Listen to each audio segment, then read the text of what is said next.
미국이 발칵 뒤집혔습니다.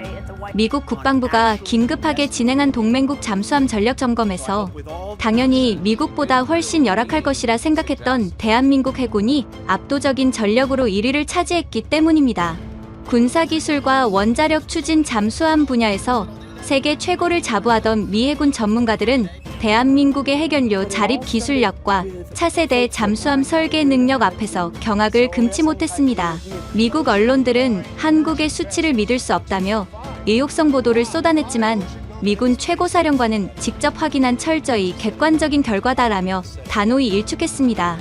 도대체 무슨 일이 있었던 걸까요? 세계 최강 미국의 자존심마저 꺾어버린 대한민국 해군의 놀라운 기술력, 지금 시작합니다. 저는 존 맥킨리입니다.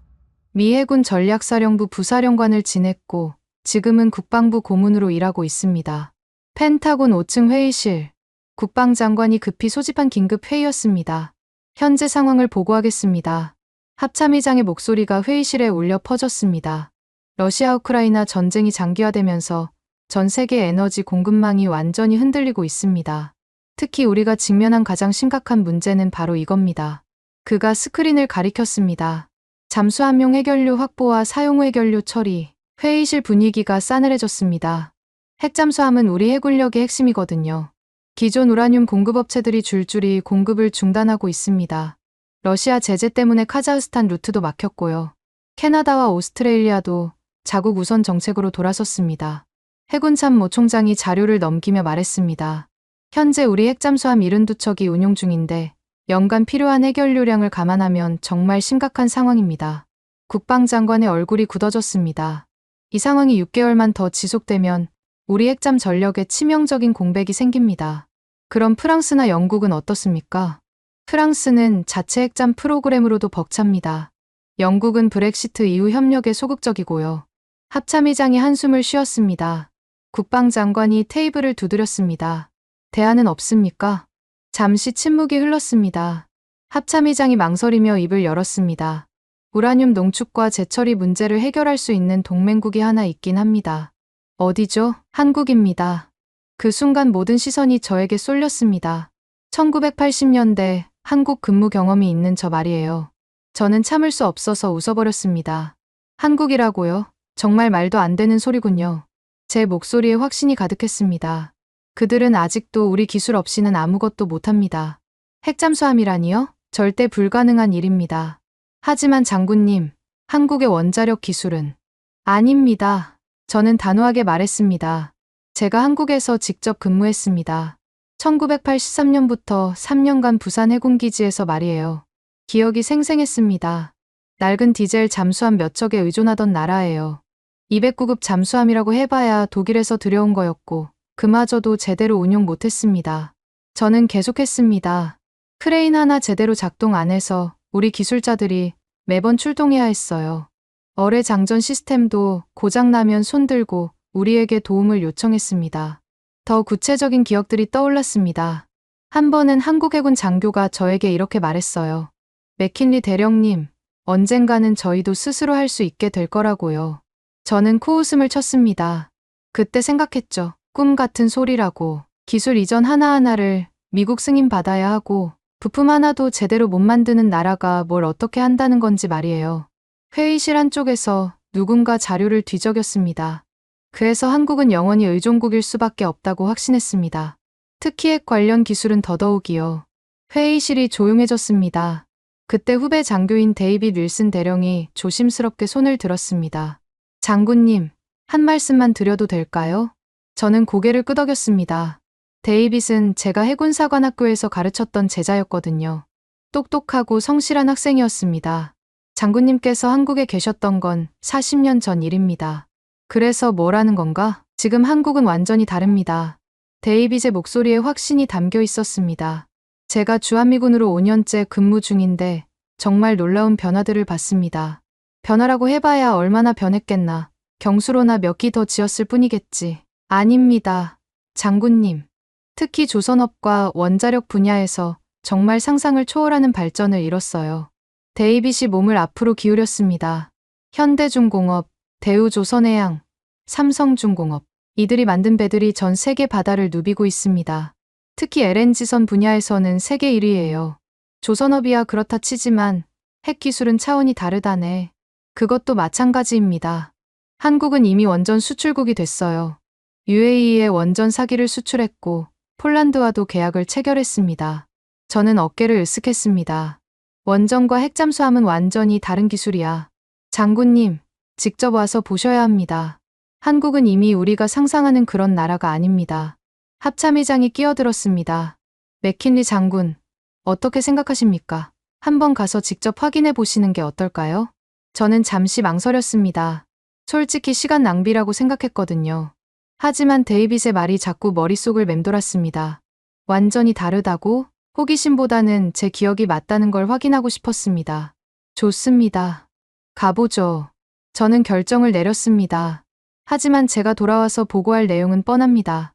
한국은 여전히 우리에게 의존할 수밖에 없는 나라라고요. 국방장관이 고개를 끄덕였습니다. 그럼 일주일 안에 다녀오십시오. 정확한 현지 상황을 파악해 주세요. 해군 참모 총장이 덧붙였습니다.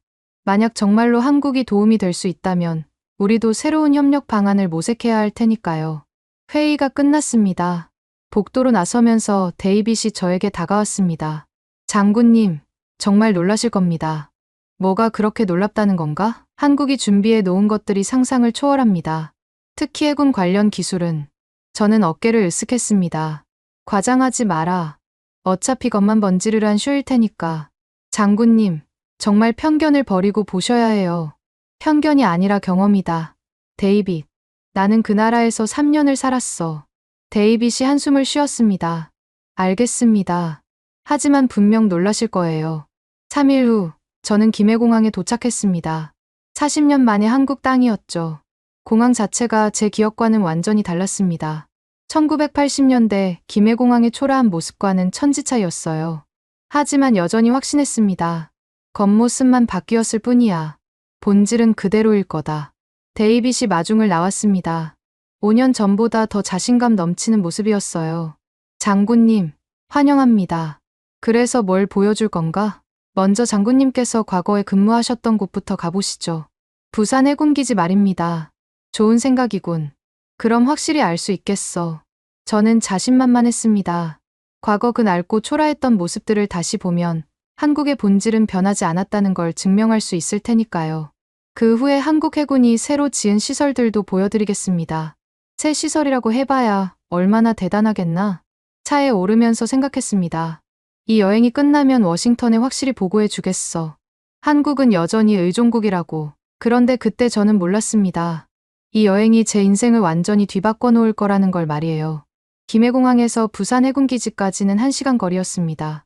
차창 밖으로 보이는 풍경들이 낯설면서도 어딘가 익숙했어요. 장군님, 어떠세요? 많이 바뀌었죠? 데이빗이 운전대를 잡고 물었습니다. 도로야 좋아졌겠지. 하지만 본질적인 건 그대로일 거야. 저는 창밖을 보며 말했습니다. 고층 아파트들과 공장들이 즐비했지만 여전히 회의적이었어요. 저기 저 조선소들 보세요. 현대중공업, 대우조선해양. 조선소야 그렇다 치지만 핵기술은 별개지. 저는 단호하게 말했습니다. 배 만드는 것과 핵잠수함 만드는 건 완전히 다른 차원이야. 부산 해군기지 정문이 보였습니다. 1980년대와는 확실히 달랐어요. 경비시설도 훨씬 현대적이고 출입 통제 시스템도 첨단으로 바뀌어 있었습니다. 하지만 저는 속으로 생각했습니다. 겉모습만 바뀐 거겠지. 한국 해군 장교가 우리를 맞았습니다. 김상훈 중장이라고 자기소개를 했죠. 맥킨리 장군님, 오랜만입니다. 오랜만이라니요? 저희가 만난 적이 있나요? 직접 뵌 적은 없지만 저희가 장군님에 대해서는 잘 알고 있습니다. 김 중장이 정중하게 인사했습니다. 1980년대 이곳에서 우리 해군에게 많은 도움을 주셨다고 들었어요. 특히 잠수함 운용 분야에서 말입니다. 그때는 정말 많이 배웠습니다. 미국 기술자들 덕분이었죠. 김 중장의 말에 저는 고개를 끄덕였습니다. 그래서 지금은 얼마나 발전했나 보러 온 겁니다. 영광입니다. 먼저 장군님께서 근무하셨던 곳부터 가보시죠. 우리는 부두 쪽으로 향했습니다. 걸어가면서 김 중장이 말했습니다. 장군님께서 계셨던 곳을 그대로 보존해 뒀습니다. 보존이라고요? 왜요? 의미 있는 곳이니까요. 한미 협력의 역사가 담긴 곳이잖아요. 몇 분 후 제가 기억하는 그 부두가 나타났습니다. 저는 깜짝 놀랐습니다. 정말 그대로였거든요. 40년 전 그 모습 그대로. 녹슨 철제 구조물들, 삐걱거리는 낡은 크레인, 페인트가 벗겨진 경납고들, 심지어 바닥의 기름때까지도 그대로였어요. 이거 봐요. 저는 흥분해서 데이빗을 가리키며 말했습니다. 저기 저 크레인, 40년 전에도 저랬어요. 아직도 삐걱거리는 소리까지 똑같아. 정말 신기했습니다. 시간이 멈춘 것 같았어요. 저 경납고도 그대로고 저기 디젤 발전기 소리도 똑같아. 부두 한쪽에는 예전에 봤던 그 녹슨 계류 시설들이 그대로 있었어요. 밧줄을 묶는 철제 고리들까지도 말이에요. 김 중장이 옆에서 미소를 지었습니다. 추억이 새로우시겠군요. 정말 놀랍네요. 하지만 왜 이렇게 그대로 놔뒀나요? 저는 주변을 둘러보며 물었습니다. 예산이 부족한 건가요? 아니면 다른 이유가? 그런 면도 있죠. 김 중장이 애매하게 대답했습니다. 하지만 이런 곳도 나름 쓸모가 있거든요. 저는 더욱 확신했어요. 역시 한국은 그대로였던 겁니다. 데이빗, 보이지? 변한 게 없어. 하지만 장군님, 이건 정말 일부분에 불과해요. 일부분이라고? 이게 현실이야. 저는 단호하게 말했습니다. 40년이 지났는데도 이 모양이니까. 부두를 걸으면서 더 많은 것들이 눈에 들어왔습니다. 예전에 미군 기술자들이 쓰던 임시 컨테이너 사무실. 거기에도 1980년대 표시가 그대로 남아 있었어요. 저기 봐요. 제가 쓰던 사무실도 그대로네. 컨테이너 문에는 미군 기술자 전용이라는 낡은 표지판이 붙어 있었습니다. 이것까지 보존한 거예요? 김 중장이 고개를 끄덕였습니다. 역사적 가치가 있으니까요. 우리는 작은 연구실로 향했습니다.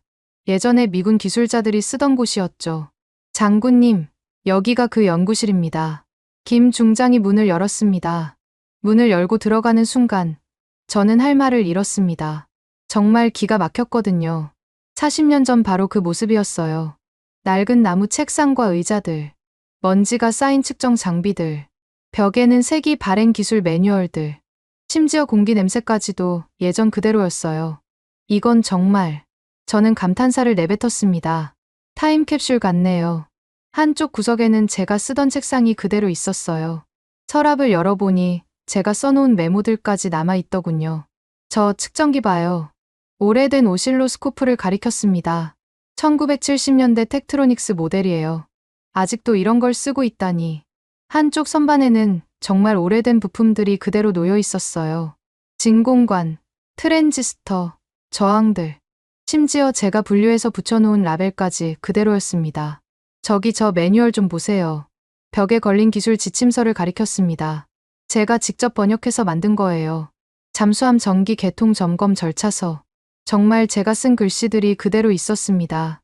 주의사항, 점검 순서, 고장시 조치사항 같은 것들 말이에요. 벽 한쪽에는 제가 그려놓은 회로도까지 남아 있었어요. 이것도 제가 그린 거네요. 어뢰 발사 시스템 전기 회로도. 김 중장이 뒤에서 지켜보고 있었어요. 감회가 새로우시겠습니다. 정말 신기해요. 그런데 지금도 이런 장비로 연구를 하나요? 저는 오래된 오실로스코프를 만지며 물었습니다. 화면에는 아직도 예전 그 녹색 글자들이 떠 있었어요. 가끔 쓰죠. 옛날 방식이 더 정확할 때도 있거든요. 정확하다니요? 이런 구식 장비가요? 네, 기본이 중요하니까요.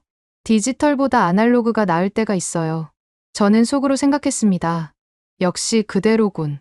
아직도 이 수준이야. 계측기 서랍을 열어봤습니다. 거기에도 40년 전 부품 그대로 정리되어 있었어요. 저항, 콘덴서, IC 칩들. 심지어 제가 써놓은 사용법 메모까지 그대로. 이거 정말 박물관 같네요. 데이빗이 옆에서 말했습니다. 박물관이 아니라 현실이지. 저는 고개를 저었습니다. 40년이 지났는데도 여전히 이런 구식 장비에 의존하고 있어. 또 다른 서랍을 열어보니 제가 만든 점검표들이 나왔어요. 일일 점검사항, 주간 정비 계획, 월간 교정 스케줄. 이것까지 보관하고 있었다니. 김 중장이 미소를 지었습니다. 장군님, 이건 정말 일부에 불과합니다. 일부라고요? 네, 말하자면 박물관 같은 곳이죠. 저는 코웃음을 쳤습니다. 박물관 치고는 너무 초라하지 않나요? 하지만 이런 곳이 있어야 과거를 기억할 수 있잖아요. 어디서 시작했는지 말이에요. 과거를 기억하는 것도 좋지만 현재가 문제죠. 저는 주변을 둘러보며 말했습니다. 중장님, 솔직히 말씀하세요. 예산이 부족해서 시설 현대화를 못한 거 맞죠? 김 중장이 잠시 망설이더니 말했습니다. 그런 것도 있습니다. 군 예산이 한정되어 있으니까요. 역시 그렇군요. 저는 더욱 확신했어요. 데이빗, 이제 알겠지. 변한 건 겉모습뿐이야. 하지만 장군님, 아직 다른 곳도 봐야. 뭘 더 봐. 이미 충분해. 저는 단호하게 말했습니다. 한국의 기술 수준이 여전히 이 정도라는 걸 확인했으니까. 김 중장이 조용히 말했습니다.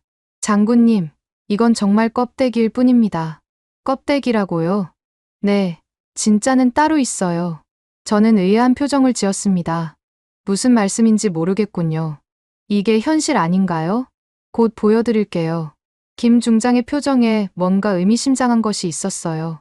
하지만 그 전에 우리가 현재 운용 중인 잠수함부터 보시죠. 현재 잠수함이요? 네, 신형 잠수함들 말입니다. 데이빗이 끼어들었습니다. 장군님, 정말 놀라실 거예요. 또 과장하는군. 저는 여전히 회의적이었습니다. 디젤 잠수함이야 독일 기술로 만들었겠지. 뭐가 그리 대단하다는 건가? 김 중장이 의미심장하게 웃었습니다. 직접 보시면 아실 거예요. 장군님의 상식을 완전히 뒤바꿀 것들이거든요. 우리는 연구실을 나섰습니다. 저는 여전히 확신하고 있었어요. 역시 내 생각이 맞았어. 한국은 여전히 의존적인 나라야. 하지만 김 중장과 다른 한국 장교들의 표정에는 뭔가 다른 것이 있었습니다. 마치 큰 비밀을 간직한 사람들의 표정 같았어요. 자신감이 넘쳐 흘렀거든요. 연구실을 나온 우리는 새로운 부두로 향했습니다. 1980년대 시설과는 완전히 다른 곳이었어요. 여기가 우리 신형 잠수함 기지입니다. 김 중장이 자랑스럽게 말했습니다. 확실히 규모부터 달랐어요.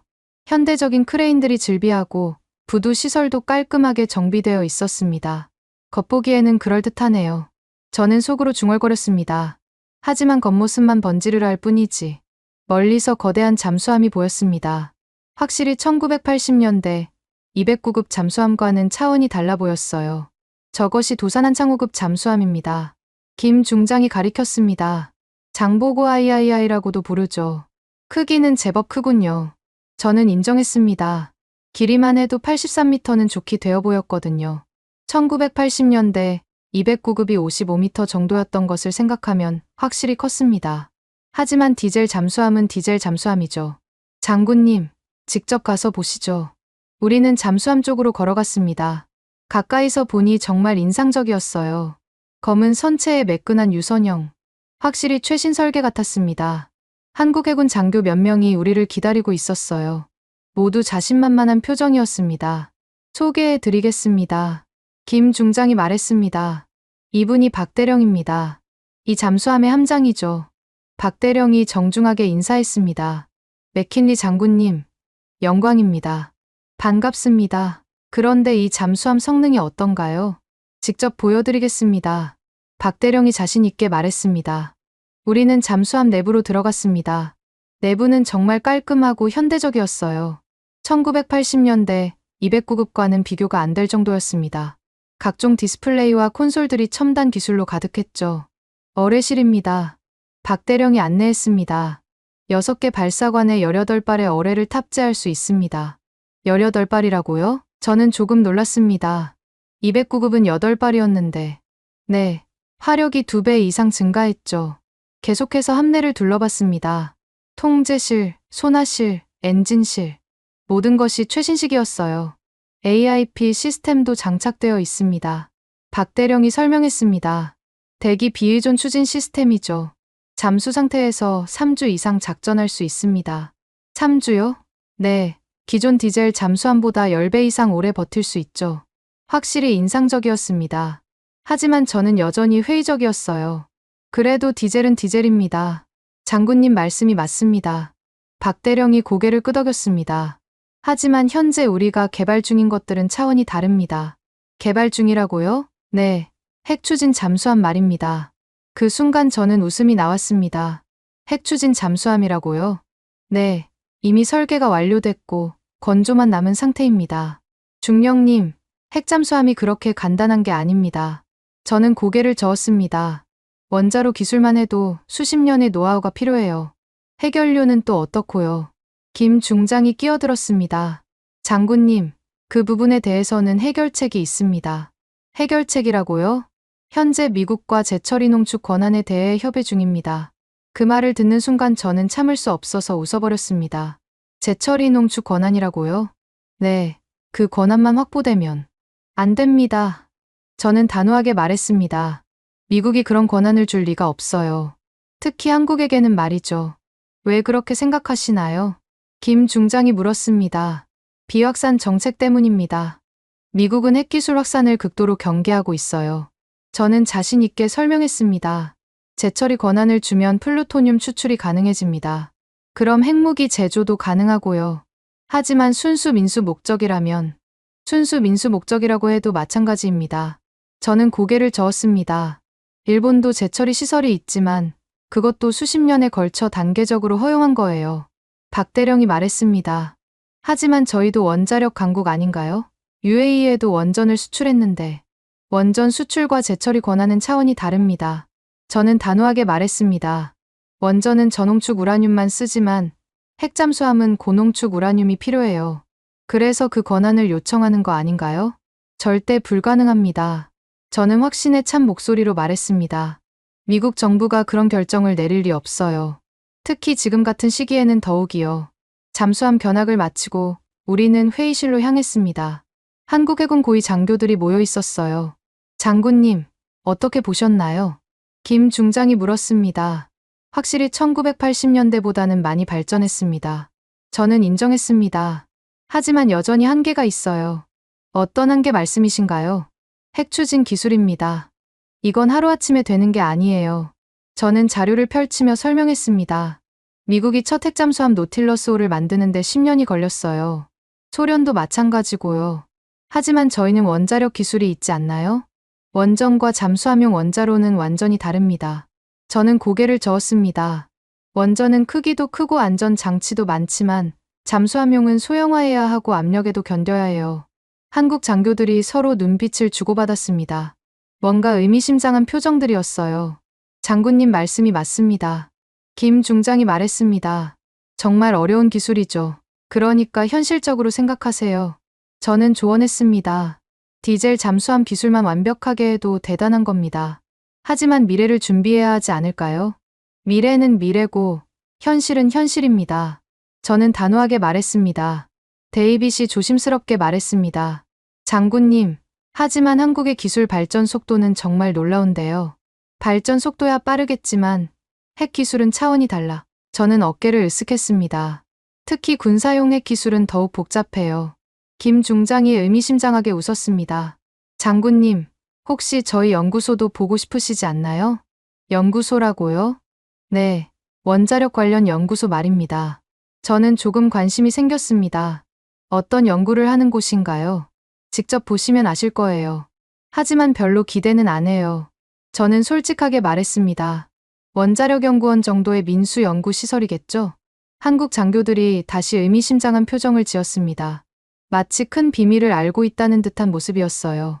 장군님, 정말 놀라실 거예요. 박 대령이 말했습니다. 지금까지 보신 것들은 정말 빙산의 일각에 불과하거든요. 저는 코웃음을 쳤습니다.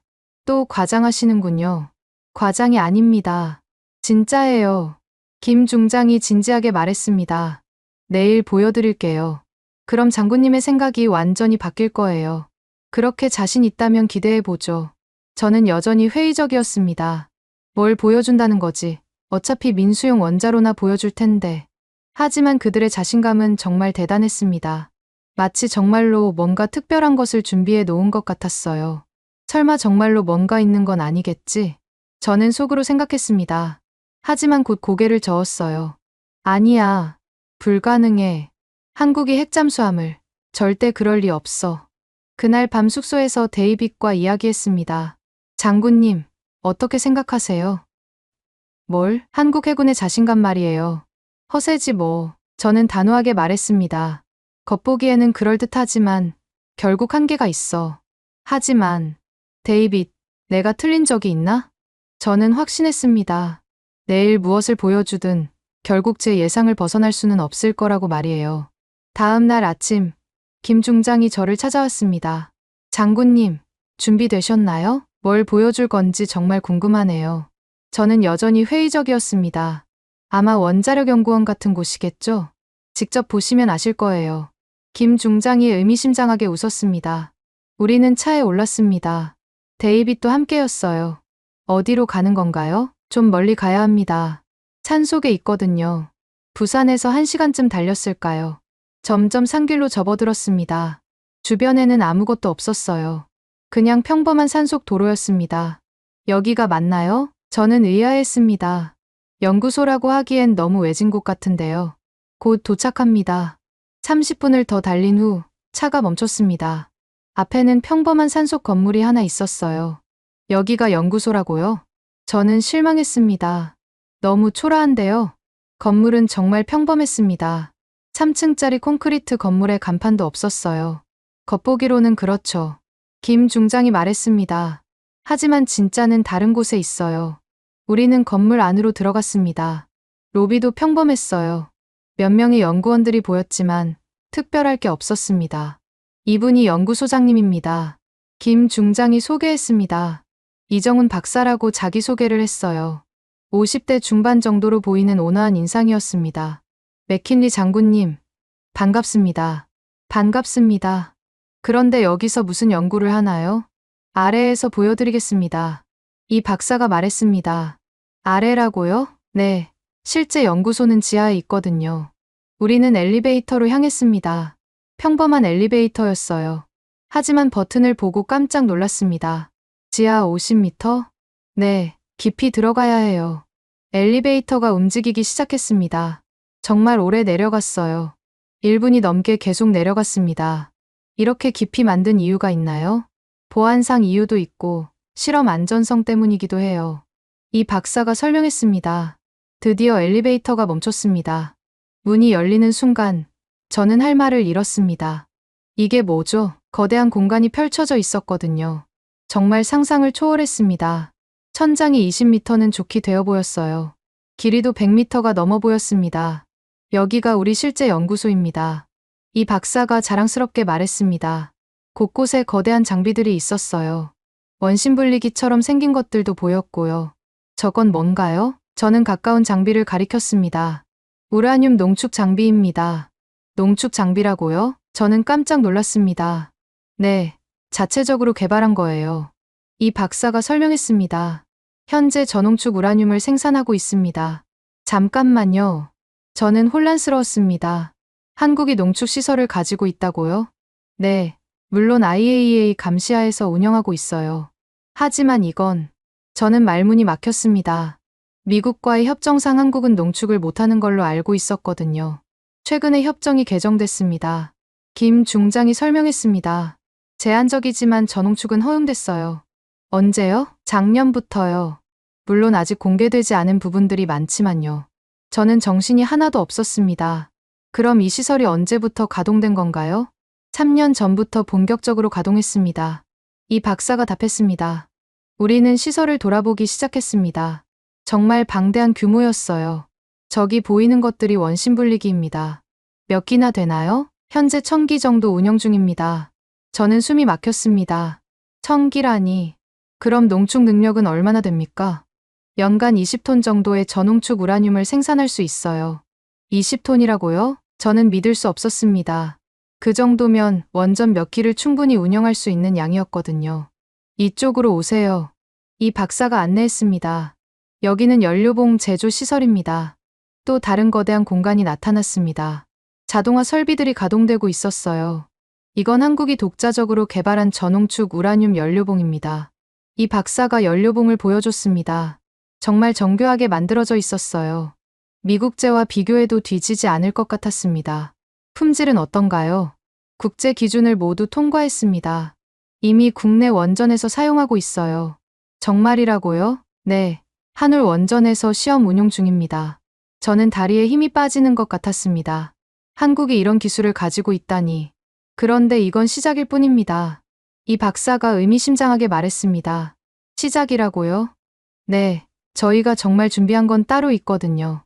뭘 말하는 거죠? 원자로입니다. 원자로라고요? 저는 또 깜짝 놀랐습니다. 네, 잠수함용 소형 원자로 말입니다. 이 박사가 다른 구역으로 안내했습니다. 거기에는 정말 놀라운 것이 기다리고 있었어요. 원자로 모형이 전시되어 있었는데 정말 소형이었습니다. 하지만 정교함은 대단했어요. 이게 잠수함용 원자로라고요? 네, 현재 설계가 완료된 상태입니다. 크기가 이 정도면 길이 15m, 지름 3m 정도입니다. 저는 믿을 수 없었습니다. 이 정도 크기면 정말 잠수함에 들어갈 수 있거든요. 출력은 얼마나 됩니까? 150메가와트 정도입니다. 150메가와트라고요? 그 정도면 대형 핵잠수함을 운용하기에 충분한 출력이었어요. 연료 교체 주기는 어떻고요? 30년입니다. 30년이라고요? 저는 정말 충격을 받았습니다. 미국 핵잠수함도 25년 정도가 보통인데 30년이라니. 어떻게 그게 가능합니까? 연료 농축도를 높였거든요. 농축도를 높였다고요? 네. 물론 아직 시제품 단계지만요. 이 박사가 설명했습니다. 실제 제작하려면 고농축 우라늄이 필요해요. 그럼 아직 만들 수 없다는 거네요. 지금 당장은 그렇죠. 하지만 권한만 확보되면 김 중장이 끼어들었습니다. 즉시 제작 가능합니다. 저는 머리가 어지러웠습니다. 이 모든 게 현실이라니. 장군님, 괜찮으세요? 데이빗이 걱정스럽게 물었습니다. 괜찮습니다. 그냥 너무 놀라서요. 저는 솔직하게 말했습니다. 정말 상상도 못한 일이에요. 이 박사가 말했습니다. 장군님, 더 보여드릴 게 있습니다. 더요? 네. 실제 원자로 시제품 말입니다. 시제품이 있다고요? 작동하는 모형이에요. 축소 버전이지만 원리는 똑같습니다. 우리는 또 다른 구역으로 이동했습니다. 거기에는 정말 작동하는 원자로가 있었어요. 물론 축소 모형이지만 실제로 가동되고 있었습니다. 이게 정말 작동한다고요? 네, 지금도 전력을 생산하고 있어요. 계측기들을 보니 정말 전력이 생산되고 있었습니다. 출력은 얼마나 됩니까? 킬로와트 정도입니다. 축소 모형이니까요. 하지만 원리는 똑같다는 거죠. 네, 완전히 똑같습니다. 저는 정말 할 말이 없었습니다. 한국이 이런 기술을 가지고 있다니. 장군님, 어떻게 생각하세요? 김 중장이 물었습니다. 저는 한동안 말을 못했습니다. 너무 충격적이었거든요. 정말 상상을 초월하네요. 이제 믿으시겠어요? 아직도 믿기지 않습니다. 저는 솔직하게 말했습니다. 하지만 눈으로 직접 봤으니까요. 이 박사가 말했습니다. 장군님, 이건 정말 시작일 뿐입니다. 또 무엇이 있다는 건가요? 내일 보여드리겠습니다. 정말 놀라실 거예요. 저는 더 이상 뭐라고 말할 수 없었습니다. 오늘 본 것만으로도 이미 충분히 충격적이었거든요. 한국이 정말 이런 기술을 가지고 있었다니. 제가 알던 한국은 완전히 사라져 버렸습니다. 그날 밤 저는 잠을 이룰 수 없었습니다. 머릿속이 너무 복잡했거든요. 한국이 정말 저런 기술을 가지고 있었다니. 40년간 품어온 확신이 흔들리기 시작했습니다. 다음 날 아침, 이정훈 박사가 다시 저를 찾아왔습니다. 장군님, 오늘은 더 구체적인 시연을 보여드리겠습니다. 어떤 시연 말인가요? 실제 원자로 가동 테스트입니다. 우리는 다시 지하 연구소로 향했습니다. 어제와는 다른 구역이었어요. 여기가 실험용 원자로실입니다. 이 박사가 문을 열었습니다. 거대한 실험실이 나타났습니다. 중앙에는 어제 본 것보다 훨씬 큰 원자로가 있었어요. 이건 실제 크기의 3분의 1 모형입니다. 3분의 1이라고요? 저는 크기에 놀랐습니다. 이미 이 정도만 해도 상당히 컸거든요. 하지만 성능은 실제와 똑같습니다. 이 박사가 설명했습니다. 출력만 축소했을 뿐이에요. 주변에는 각종 계측 장비들이 있었습니다. 모든 게 실시간으로 데이터를 표시하고 있었어요. 지금 가동 중인가요? 네. 스문의 시간 계속 돌아가고 있습니다. 스문의 시간이라고요? 네. 이미 6개월째 무중단 운전 중이에요. 저는 계기판을 살펴봤습니다. 온도, 압력, 출력 모든 게 안정적으로 유지되고 있었어요. 냉각 시스템은 어떻게 되나요? 자동 냉각 시스템입니다. 젊은 연구원이 설명했습니다. 비상 상황에서도 인공 개입 없이 자동으로 냉각됩니다. 정말이라고요? 지금 시연해 보여드릴까요? 연구원이 콘솔을 조작했습니다. 갑자기 경보음이 울렸어요. 비상냉각 시스템 작동, 자동으로 냉각 펌프들이 가동되기 시작했습니다. 원자로 온도가 빠르게 떨어지는 게 보였어요. 놀랍네요. 저는 감탄했습니다. 완전 자동화되어 있군요. 네, 체르노빌이나 후쿠시마 같은 사고는 원천적으로 불가능합니다. 이 박사가 자신 있게 말했습니다. 설령 모든 시스템이 고장 나더라도 자연순환으로 냉각됩니다. 계속해서 다른 테스트들을 받습니다. 출력 조절 테스트, 비상 정지 테스트, 모든 게 완벽하게 작동했어요. 연료는 얼마나 오래 쓸 수 있나요? 현재 저농축 버전으로는 10년 정도입니다. 10년이면 충분하네요. 하지만 고농축 버전으로는 30년 이상 가능해요. 저는 또 놀랐습니다. 30년 무교체라고요? 네, 미국 해군 원자로보다 오래 갑니다. 그 말에 저는 할 말이 없었습니다. 미국 해군 원자로가 25년 정도인데 30년이라니. 어떻게 그게 가능합니까? 연료 농축도를 높이고 연소 효율도 개선했거든요. 젊은 연구원이 자세히 설명했습니다. 기존 미국 원자로 대비 20% 더 효율적입니다. 20%라고요? 저는 믿을 수 없었습니다. 미국이 수십 년 연구해온 기술을 한국이 뛰어넘었다니. 안전성 테스트 결과는 어떻습니까? 국제 기준보다 3배 높은 안전 규격을 통과했습니다. 이 박사가 자료를 보여줬습니다. 정말 상세한 데이터들이었어요. IAEA 기준, 미국 NRC 기준 모든 걸 만족했습니다. 심지어 일부 항목에서는 기준치를 크게 상회합니다. 예를 들면요, 방사능 누출 방지 성능이 기준의 10배입니다. 저는 데이터를 꼼꼼히 봤습니다. 정말 인상적이었어요. 이 정도면 미국 해군 원자로와 비교해도 뒤지지 않죠. 이 박사가 미소를 지었습니다. 일부 성능은 오히려 앞섭니다. 저는 정말 당황했습니다. 제가 알던 상식이 완전히 무너지고 있었거든요. 그럼 연료는 자체 생산이 가능한 건가요? 물론입니다. 어제 본 농축시설에서요? 네, 이미 이 원자로에 쓰인 연료도 저희가 만든 거예요. 저는 연료봉을 자세히 봤습니다. 정말 정교하게 만들어져 있었어요. 품질 관리는 어떻게 하나요? 모든 연료봉이 개별 추적 관리됩니다. 컴퓨터 화면에는 각 연료봉의 상세 정보가 나와 있었어요. 제조일, 농축도, 예상 수명까지 모든 게 기록되어 있었습니다. 정말 체계적이네요. 우리나라 IT 기술의 장점을 활용했어요. 젊은 연구원이 자랑스럽게 말했습니다. 계속해서 여러 시설을 둘러봤습니다. 연료 재활용 시설, 폐기물 처리 시설, 모든 게 완벽하게 갖춰져 있었어요. 혹시 재처리도 가능한가요? 저는 조심스럽게 물었습니다. 현재는 실험 단계입니다. 이 박사가 신중하게 답했습니다. 하지만 기술적으로는 가능해요. 실험 단계라고요? 네, 소량으로 테스트해 본 적이 있습니다. 저는 또 충격을 받았습니다. 재처리까지 가능하다니. 물론 IAEA 감시하에서 진행했어요. 그래도 재처리라니. 장군님, 이건 정말 시작에 불과합니다. 김 중장이 끼어들었습니다. 시작이라고요? 네, 실제 잠수함용 원자로도 준비되어 있거든요. 실제 원자로라고요? 네, 실물 크기로 제작한 원자로 말입니다. 저는 다시 놀랐습니다. 어디에 있는 건가요? 다른 시설에 있어요. 내일 보여드리겠습니다. 이 박사가 말했습니다. 하지만 오늘도 더 보여드릴 게 있어요. 더요? 네, 제어 시스템입니다. 우리는 제어실로 이동했습니다. 정말 첨단 시설이었어요. 대형 스크린에는 원자로의 모든 상태가 실시간으로 표시되고 있었습니다. 이 시스템으로 원격 제어도 가능합니다. 원격 제어라고요? 네, 수백 킬로미터 떨어진 곳에서도 조작할 수 있어요. 젊은 연구원이 시연해봤습니다. 정말 원격으로 원자로를 제어하더군요. 보안은 어떻습니까? 다중 암호화 시스템을 사용합니다. 해킹은 불가능해요. 정말 대단하네요. 저는 감탄할 수밖에 없었습니다. 모든 게 미국 수준이거나 그보다 나았거든요. 장군님, 솔직한 평가를 들려주세요. 이 박사가 물었습니다. 저는 한동안 말을 못했습니다. 너무 충격적이었거든요. 정말 상상을 초월합니다. 미국 기술과 비교하면 어떤가요? 솔직히 말하면 뒤지지 않습니다. 저는 인정할 수밖에 없었어요. 일부 분야에서는 오히려 앞서는 것 같아요. 연구원들이 환한 표정을 지었습니다. 특히 안전성과 효율성 면에서 정말 인상적이에요.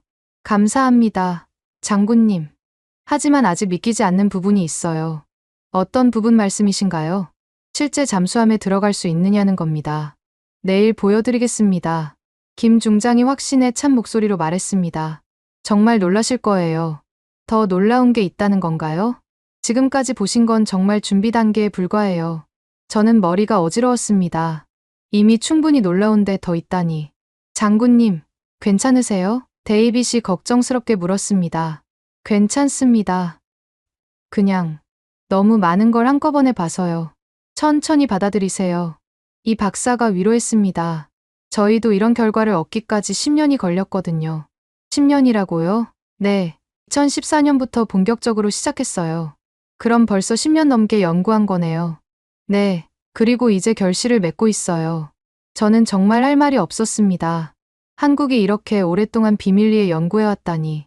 미국에서는 전혀 몰랐습니까? 일부는 알고 있었을 거예요. 하지만 이 정도 수준일 줄은 몰랐겠죠. 김 중장이 솔직하게 말했습니다. 저는 고개를 끄덕였습니다. 정말 그랬거든요. 미국 정부도 한국이 원자력 기술을 개발한다는 건 알고 있었지만 이 정도일 줄은 몰랐을 거예요. 장군님, 내일 정말 마지막 놀라움을 보여드리겠습니다. 마지막이라고요? 네, 실제 크기 잠수함 원자로 말입니다. 저는 더 이상 뭐라고 말할 수 없었습니다. 오늘 본 것만으로도 이미 충분히 충격적이었거든요. 한국이 정말 핵잠수함을 만들 수 있는 건가? 이제 그럴 수도 있다는 생각이 들기 시작했습니다. 셋째 날 아침, 저는 완전히 다른 사람이 되어 있었습니다. 40년간 확신했던 모든 것들이 흔들리고 있었거든요. 장군님, 오늘은 정말 특별한 곳으로 모시겠습니다. 김 중장이 말했습니다. 또 어디로 가는 건가요? 비밀 조선소입니다. 비밀 조선소라고요? 네, 아무도 모르는 곳이에요. 우리는 다시 차에 올랐습니다. 이번엔 더 멀리 가야 했어요. 2시간을 달린 끝에 도착한 곳은 해안가 절벽이었습니다. 겉보기엔 아무것도 없어 보였어요. 여기가 맞나요? 네, 여기가 맞습니다. 김 중장이 절벽 한쪽으로 안내했습니다. 거기에 작은 문이 하나 있었어요. 문을 열고 들어가자 터널이 나타났습니다. 정말 긴 터널이었어요. 이 터널이 얼마나 긴가요? 3km 정도 됩니다. 전기차를 타고 터널을 통과했습니다. 정말 오래 달렸어요. 드디어 터널 끝에 도착했습니다. 거기서 본 광경에 저는 정말 기절할 뻔했습니다. 이게 뭐죠? 거대한 지하 동굴이었습니다. 천장이 50m는 좋게 되어 보였어요. 그리고 그 안에 있는 것은 잠수함이라고요? 정말 거대한 잠수함이 있었거든요. 크기가 상상을 초월했습니다. 이게 바로 한국형 핵잠수함 1호기입니다. 김 중장이 자랑스럽게 말했습니다. 길이 100m, 폭 13m입니다. 저는 말문이 막혔습니다. 크기만으로도 미국 로스앤젤레스급과 맞먹었거든요. 언제 만든 건가요? 2년 전부터 건조를 시작했습니다. 2년 만에 이런 걸 만들었다고요? 네, 우리나라 조선 기술의 집약체예요. 가까이서 보니 정말 완벽했습니다. 선체도 매끄럽고 설계도 최신식이었어요. 현재 완성도는 얼마나 됩니까? 95% 완성됐습니다. 젊은 설계자가 설명했습니다. 원자로만 장착하면 바로 진수 가능해요. 원자로를 아직 안 넣었다고요? 네, 고농축 우라늄이 없어서요. 그럼 지금은 움직일 수 없는 건가요?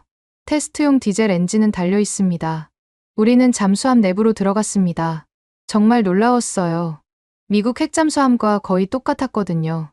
아니, 일부는 더 나아 보였습니다. 어뢰실입니다. 함장이 안내했습니다. 8개 발사관에 40발의 어뢰를 탑재할 수 있어요. 40발이라고요? 미국 버지니아급보다도 많았습니다. 순항미사일도 발사 가능합니다. 순항미사일도요? 네, 현무-3C를 수직 발사할 수 있어요. 계속해서 함내를 둘러봤습니다. 통제실, 소나실, 거주구역, 모든 게 최첨단이었어요. 승무원은 몇 명입니까? 120명입니다. 120명이면 적당하네요. 모든 시스템이 자동화되어 있어서 인원을 줄일 수 있었어요. 소나실에서 정말 놀랐습니다. 이 소나 시스템은 뭔가요? 국산 통합 소나 시스템입니다. 국산이라고요? 네, LI진엑스원에서 개발했어요. 성능 데이터를 봤는데 정말 인상적이었습니다. 미국 AMBQQ-10 거의 비슷한 수준이었어요. 탐지 거리는 얼마나 됩니까? 기밀이지만 50km 이상입니다. 50km라고요? 그 정도면 세계 최고 수준이었어요. 엔진실도 봤습니다. 원자로가 들어갈 자리가 텅 비어 있었어요. 저기에 원자로가 들어가는 건가요? 네, 어제 보신 그 원자로 말입니다. 실제로 들어갈 수 있나요? 완벽하게 맞도록 설계했습니다. 설계 도면을 보여줬는데 정말 정밀했어요. 밀리미터 단위까지 계산되어 있었습니다. 추진 시스템은 어떻게 됩니까? 치력 스큐백 프로펠러입니다. 치력이라고요? 네, 소음을 최소화하기 위해서요. 실제로 프로펠러를 봤는데 정말 정교했습니다. 미국제와 비교해도 뒤지지 않을 것 같았어요. 소음 수준은 어떻습니까? 시뮬레이션상으로는 105데시벨 이하입니다. 105데시벨이라고요? 그 정도면 바닷속에서 거의 들리지 않는 수준이었어요. 어떻게 그렇게 조용하게 만들었습니까? 선체 전체에 소음 흡수제를 발랐어요. 외부 선체를 만져보니 정말 특수한 재질이었습니다. 이것도 국산인가요? 네, 한화 시스템에서 개발했습니다. 정말 대단하네요. 계속해서 여러 시설들을 봤습니다. 통신실, 레이더실, 전자전실. 모든 게 최첨단이었어요. 은밀 자망도 가능한가요? 물론입니다. 시뮬레이션으로 보여드릴까요? 대형 스크린에 잠수함 운용 시뮬레이션이 나타났습니다. 정말 사실적이었어요. 현재 동해에서 은밀 작전을 수행한다고 가정해 봅시다. 시뮬레이션이 시작됐습니다. 잠수함이 수심 300m로 자망했어요. 적 함정이 접근합니다. 레이더에 점들이 나타났습니다. 은밀 기동을 시작합니다. 잠수함이 조용히 움직이기 시작했어요. 소음 수준이 거의 배경 소음 수준까지 떨어졌습니다. 적이 우리를 탐지하지 못했습니다. 정말 놀라웠어요. 적 함정들이 바로 위를 지나가는데도 발각되지 않았거든요. 어뢰 발사 준비. 시뮬레이션상에서 어뢰가 발사됐습니다. 명중률도 완벽했어요. 대단하네요. 저는 감탄했습니다. 실제로도 이렇게 될까요? 시뮬레이션은 실제 데이터를 바탕으로 했습니다. 함장이 자신 있게 말했습니다. 수천 번의 테스트를 거쳤어요. 다른 시뮬레이션도 봤습니다. 장거리 순항, 깊은 자망, 고속 기동. 모든 게 완벽했어요. 최대 속도는 얼마입니까? 수중에서 35노트입니다. 35노트라고요? 미국 핵잠수함과 똑같은 속도였어요. 최대 자망 깊이는요? 450m입니다. 450m면 정말 깊군요. 태평양 대부분 지역에서 작전 가능해요. 저는 정말 할 말이 없었습니다. 모든 성능이 세계 최고 수준이었거든요. 그런데 가장 중요한 건 연료 문제죠. 김 중장이 말했습니다. 제철이 농축 권한만 확보되면 즉시 실전 배치 가능합니다. 즉시라고요? 네, 원자로 장착에 3개월이면 충분해요. 3개월 만에요? 모든 준비가 다 되어 있거든요. 정말 그랬습니다. 원자로만 들어가면 바로 완성될 상태였어요. 그럼 미국이 승인만 하면 한국이 핵잠수함 보유국이 되는 겁니다. 저는 다리에서 힘이 빠지는 걸 느꼈습니다. 정말 상상도 못한 일이었거든요. 장군님, 괜찮으세요? 데이빗이 걱정스럽게 물었습니다. 괜찮습니다. 그냥 너무 충격적이어서요. 이해합니다. 김 중장이 말했습니다. 저희도 이런 날이 올 줄은 몰랐거든요. 정말 대단합니다. 저는 솔직하게 인정했습니다. 미국 핵잠수함과 비교해도 전혀 뒤지지 않아요. 일부 성능은 더 나을 수도 있어요. 더 낫다고요. 소음 저감 기술이나 소나 성능 같은 건 말이에요. 저는 더 이상 놀랄 것도 없었습니다. 이미 충분히 놀랐거든요. 장군님, 이제 수치를 확인해 보시죠. 김 중장이 문서 뭉치를 건넸습니다. 수치라고요? 네, 구체적인 성능 데이터들입니다. 문서를 받아든 순간 저는 또 한 번 경악했습니다. 정말 상세한 데이터들이 빼곡히 적혀 있었거든요. 우라늄 농축 기술 단계별 성과, 재처리 실험 성공 기록, 연간 원자로 모듈 생산 능력, 모든 게 구체적인 숫자로 나와 있었어요. 이걸 다 공개해도 되나요? 장군님께는 보여드려야죠. 김 중장이 의미심장하게 말했습니다. 미국이 알아야 할 내용들이거든요. 저는 문서를 들고 있는 손이 떨렸습니다. 이 내용들을 워싱턴에 보고하면 정말 큰일이 날 것 같았거든요. 장군님, 이제 믿으시겠어요? 이제 믿을 수밖에 없네요. 저는 고개를 끄덕였습니다. 한국이 정말 핵잠수함을 만들 수 있는 나라였습니다. 그것도 세계 최고 수준으로 말이에요. 제가 40년간 가지고 있던 편견이 완전히 무너져 내렸습니다. 그날 밤 호텔 방에서 저는 문서를 다시 펼쳤습니다. 김 중장이 건넨 그 두꺼운 자료 뭉치 말이에요. 첫 페이지를 넘기는 순간 저는 숨이 멎는 것 같았습니다. 우라늄 농축 기술 완성도 보고서. 한국이 이미 고농축 우라늄 생산이 가능하다는 내용이었어요. 그것도 20% 이상까지 말입니다. 이게 정말이라고? 저는 혼자 중얼거렸습니다. 20%면 연구용 원자로에 쓸 수 있는 수준이었어요. 기술적으로는 더 높은 농축도도 충분히 가능하다는 뜻이었습니다. 다음 페이지는 더 충격적이었습니다. 재처리 실험 성공 기록. 한국이 이미 플루토늄 추출에 성공했다는 내용이었어요. 물론 소량이지만 기술적 검증은 끝난 상태였습니다. 재처리까지 가능하다니 저는 손이 떨렸습니다. 재처리가 가능하다는 것은 핵무기 제조도 기술적으로 가능하다는 뜻이었거든요. 계속해서 문서를 넘겼습니다. 연간 원자로 모듈 생산 능력. 한국이 연간 5기의 잠수함용 원자로를 생산할 수 있다는 내용이었어요. 즉, 매년 핵잠수함 5척을 건조할 수 있다는 뜻이었습니다. 연간 5척이라고? 미국도 1년에 2척 정도밖에 못 만드는데 말이에요.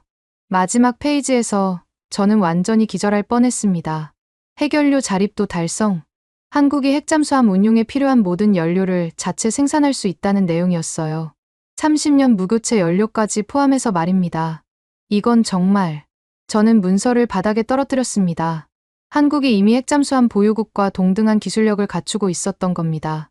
아니, 일부 분야에서는 더 앞서고 있었어요. 저는 즉시 워싱턴에 연락했습니다. 긴급 보고가 있습니다. 장군님, 무슨 일입니까? 데이빗 윌슨 대령의 목소리였어요. 지금 당장 국방장관께 연결해 주세요. 이 시간에요? 긴급 상황입니다. 지금 당장 말입니다. 30분 후 화상회의가 연결됐습니다. 국방장관, 합참의장, 해군참모 총장이 모두 참석했어요. 장군, 무슨 긴급한 일입니까? 국방장관이 물었습니다. 한국의 핵 기술 수준을 완전히 잘못 평가했습니다. 무슨 말씀인지. 한국이 이미 핵잠수함을 건조할 수 있는 상태입니다. 회의실이 조용해졌습니다. 장군, 정확히 무슨 말씀을 하시는 건가요? 합참의장이 조심스럽게 물었습니다. 한국이 우라늄 농축, 재처리, 원자로 제작 모든 기술을 보유하고 있습니다. 저는 차분하게 설명했습니다. 그것도 미국 수준이거나 그 이상으로 말입니다. 그럴 리가 없습니다. 해군참모 총장이 고개를 저었습니다. 장군님, 혹시 한국 측의 과장된 설명을 들으신 건 아닌가요? 직접 봤습니다. 저는 단호하게 말했습니다. 실제 가동되는 원자로를 봤고 5% 완성된 핵잠수함도 봤습니다. 95% 완성된 핵잠수함이라고요? 네, 원자로만 장착하면 바로 진수 가능한 상태입니다. 저는 자료를 카메라에 비춰 보여줬습니다. 이 문서들을 보세요. 모든 게 구체적인 수치로 나와 있습니다. 화면을 통해 자료를 본 참모들의 얼굴이 굳어졌습니다. 이게 정말 사실입니까? 국방장관의 목소리가 떨렸어요. 사실입니다. 제가 직접 확인했습니다. 그럼 한국이 지금 당장이라도 핵잠수함을 만들 수 있다는 말씀인가요? 재처리 농축 권한만 우리가 승인하면 가능합니다. 저는 중요한 부분을 강조했습니다. 그리고 그 권한이 승인되면 뭐가 어떻게 된다는 겁니까? 한국은 핵잠수함은 물론 핵무기까지 제조 가능한 상태가 됩니다. 회의실이 완전히 조용해졌습니다. 아무도 말을 하지 않았어요. 장군님, 정말 확신하십니까? 합참의장이 다시 물었습니다. 100% 확신합니다. 저는 단호하게 답했습니다. 한국의 기술 수준이 우리 예상을 완전히 뛰어넘었습니다. 구체적으로 어느 정도인가요? 해군참모 총장이 물었습니다. 초음 저감 기술은 우리보다 나을 수 있습니다. 연료 효율성도 20% 높고 안전성은 3배 이상 뛰어납니다. 그럴 리가. 또한 연간 생산 능력도 우리를 넘어섭니다. 저는 계속 설명했습니다. 한국은 1년에 핵잠수함 5척을 건조할 수 있어요. 우리는 2척인데 말입니다. 참모들이 서로 눈빛을 주고받았습니다. 장군, 이 정보의 신뢰도는 어떻게 보십니까? 국방장관이 물었습니다. 신뢰할 수밖에 없습니다. 직접 봤으니까요. 저는 솔직하게 답했습니다. 실제 가동되는 시설들을 모두 확인했습니다. 그럼 우리가 어떻게 대응해야 할까요? 한국과의 협력 관계를 재정립해야 합니다. 저는 조언했습니다. 이제 한국을 의존국이 아닌 동등한 파트너로 봐야 해요. 동등한 파트너라고요? 네, 기술적으로는 이미 우리와 대등하거나 일부는 앞서고 있습니다. 회의가 1시간 넘게 계속됐습니다. 모든 참모들이 충격에 빠져 있었어요. 장군, 한국 측에서 뭔가 제안이 있었나요? 마지막에 국방장관이 물었습니다. 공동 핵잠수함 작전이 가능하다고 했습니다. 공동 작전이라고요? 네, 한국이 핵잠수함을 건조하고 우리와 함께 운용하자는 제안이었습니다. 흥미롭군요. 처음에는 당황스러웠지만 이제는 진지하게 고려해볼 만하다고 생각합니다. 저는 솔직한 의견을 말했습니다. 회의가 끝난 후 저는 한동안 멍하니 앉아 있었습니다. 40년간 믿어왔던 모든 것이 무너져 내린 기분이었어요. 데이빗이 전화를 걸어왔습니다. 장군님, 어떠셨어요? 데이빗, 내 말이 맞았어. 한국은 정말 달라졌어. 완전히 다른 나라가 되어 있었어. 이제 믿으시겠어요? 믿을 수밖에 없지. 직접 봤으니까. 저는 한숨을 쉬었습니다. 내가 얼마나 오만했는지 깨달았어. 장군님, 40년 전 기억에만 매달려서 한국을 무시했어. 정말 부끄러워. 그날 밤 저는 잠을 이룰 수 없었습니다. 머릿속이 너무 복잡했거든요. 한국이 이미 핵 강국 수준의 기술력을 갖추고 있었습니다. 그것도 조용히, 묵묵히 준비해왔던 겁니다. 겸손하지만 준비된 강자. 김 중장의 말이 계속 머릿속을 맴돌았습니다. 정말 그런 나라였어요. 한국은 자랑하지도 않고 과시하지도 않았습니다. 그저 묵묵히 준비만 해왔던 거예요. 그리고 이제 그 준비가 완성 단계에 이른 것입니다. 이 권한만 미국이 승인하면 저는 중얼거렸습니다. 한국이 정말 세계 최고 수준의 핵잠수함 보유국이 될 수 있었습니다. 그것도 단기간에 말이에요. 제가 평생 무시했던 나라가 이제 미국과 어깨를 나란히 할 수 있는 나라가 되어 있었던 겁니다. 한국에서 돌아온 지 일주일 후 워싱턴은 완전히 뒤바뀌어 있었습니다. 제 보고서가 국방부 전체를 뒤흔들어 놓았거든요. 맥킨리 장군, 한국 측에서 공식 제안서가 왔습니다. 국방장관의 비서관이 문서를 건넸습니다. 제목을 보는 순간 저는 놀랐습니다. 한미 핵잠수함 공동작전 협력 방안. 공동작전이라고요? 네, 아주 구체적인 제안입니다. 문서를 열어보니 정말 상세했어요. 한국이 핵잠수함 5척을 건조하고 미국과 함께 태평양 작전을 수행한다는 내용이었습니다. 중국 견제와 북한 대응을 위한 완벽한 전략이었어요. 이거 정말 현실적인 제안이네요. 저는 문서를 넘기며 감탄했습니다. 한국이 동해와 남중국해를 담당하고 미국이 서태평양을 담당하는 역할 분담까지 나와 있었어요. 장군님, 이에 대해 어떻게 생각하십니까? 솔직히 말하면 거부할 이유가 없습니다. 저는 솔직하게 답했습니다. 우리에게도 도움이 되는 제안이에요. 그날 오후 긴급 안보회의가 소집됐습니다. 대통령까지 참석하는 최고위급 회의였어요. 장군, 한국의 핵 기술 수준에 대해 다시 한번 설명해 주시겠습니까? 대통령이 직접 물었습니다. 각하, 한국의 기술 수준은 우리 예상을 완전히 뛰어넘었습니다. 저는 차근차근 설명했습니다. 우라늄 농축부터 재처리, 원자로 설계까지 모든 분야에서 세계 최고 수준입니다. 그럼 정말로 핵잠수함 건조가 가능하다는 말씀인가요? 네, 권한만 승인되면 3개월 내에 첫 번째 함정이 진수될 수 있습니다.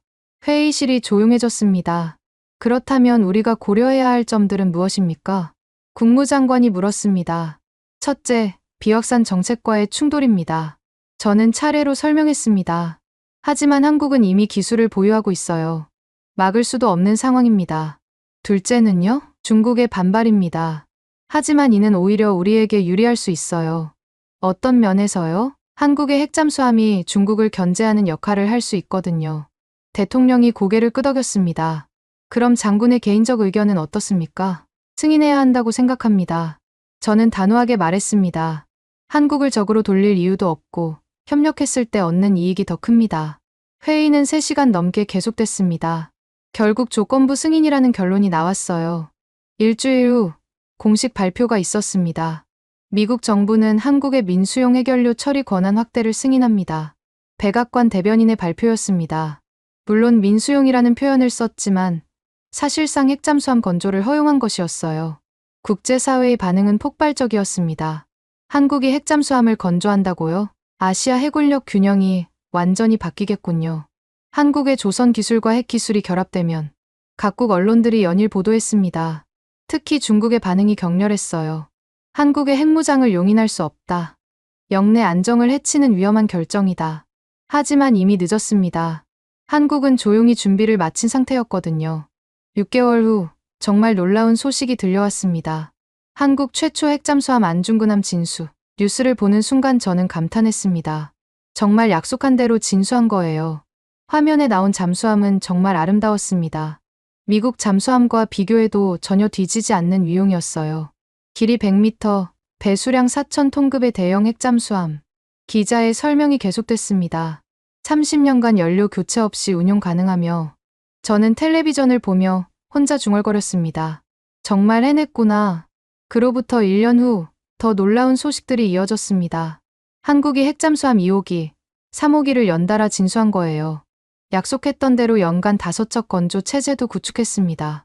미국과의 공동훈련도 시작됐어요. 태평양에서 한미 핵잠수함들이 함께 작전하는 모습은 정말 인상적이었습니다. 중국의 견제 효과도 뚜렷했어요. 한국 핵잠수함들이 동중국해에서 순찰하자 중국 해군의 활동이 눈에 띄게 줄어들었습니다. 어느 날 데이빗이 저를 찾아왔습니다. 장군님, 어떠세요? 한국의 변화 말이에요. 정말 상상을 초월했어. 저는 솔직하게 말했습니다. 내가 얼마나 잘못 생각했는지 깨달았어. 처음엔 충격적이셨겠어요. 충격적이라는 말로는 부족해. 저는 창밖을 바라보며 말했습니다. 40년간 가지고 있던 편견이 완전히 무너졌거든. 그때 문득 생각이 났습니다. 1980년대 그 한국 해군 장교의 말이요. 언젠가는 저희도 스스로 할 수 있게 될 겁니다.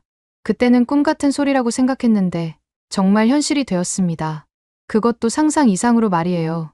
데이빗, 한국이라는 나라를 완전히 잘못 봤어. 어떤 면에서요? 이들은 자랑하지도 않고 과시하지도 않아. 저는 깊이 생각해보며 말했습니다. 그냥 묵묵히 준비만 하더군. 정말 무서운 나라야. 무섭다고요? 무섭다는 게 아니라 경이롭다고 해야겠어. 저는 말을 고쳤습니다. 이런 나라를 동맹으로 둔다는 게 얼마나 든든한 일인지 이제야 깨달았어. 그날 밤 저는 오랜만에 가족들과 저녁을 먹었습니다. 아내 메리와 딸 제니퍼와 함께 말이에요. 아빠, 다녀와서 많이 달라졌어요. 제니퍼가 말했습니다. 어떻게 달라졌다는 거니? 더 겸손해지셨어요. 그리고 한국에 대해 말할 때 존경하는 표정이에요. 정말 그랬습니다. 저는 한국에 대한 생각이 180도 바뀌어 있었어요. 한국은 정말 대단한 나라더구나. 저는 가족들에게 말했습니다. 겸손하지만 준비된 강자랄까. 준비된 강자라고요? 응. 자랑하지도 않고 과시하지도 않지만 묵묵히 준비해서 결국 세계 최고 수준에 올라선 나라야. 메리가 미소를 지었습니다. 당신이 그렇게 말하니까 정말 대단한 나라인 것 같네요. 대단한 정도가 아니야. 저는 고개를 저었습니다. 이 권한만 완전히 열리면 한국은 세계 최고 수준의 핵잠수함 강국이 될 거야. 핵무기도 만들 수 있겠네요. 제니퍼가 물었습니다. 기술적으로는 가능해. 하지만 그들은 그러지 않을 거야. 그들의 성격상 필요 이상으로 위협적이지 않으려고 할 테니까. 정말 그랬습니다. 한국은 충분한 능력을 가지고 있으면서도 절제된 모습을 보여줬어요. 지금도 마찬가지입니다. 핵잠수함은 건조하지만 핵무기는 만들지 않고 있어요. 그것이 바로 한국다운 모습이었습니다. 그날 밤 잠자리에 들면서 저는 혼자 생각했습니다. 나는 한국을 무시했다. 40년간 낡은 편견에 사로잡혀 있었다. 하지만 한국은 이미 세계 최고 수준의 기술 강국이 되어 있었다. 겸손하지만 준비된 강자. 바로 그런 나라였다. 창밖으로 보이는 워싱턴의 야경을 바라보며 저는 다시 한번 다짐했습니다. 앞으로는 절대 편견으로 다른 나라를 판단하지 않겠다고 말이에요. 특히 조용히 준비하는 나라들을 무시하지 않겠다고요. 한국이 저에게 준 가장 큰 교훈이었습니다. 겸손하지만 준비된 강자. 바로 그런 나라가 진정한 강국이라는 것을 배웠습니다. 여러분은 지금 어디에서 이 이야기를 듣고 계신가요? 댓글로 적어주시면 감사드리겠습니다. 지금까지 감동을 더하다였습니다.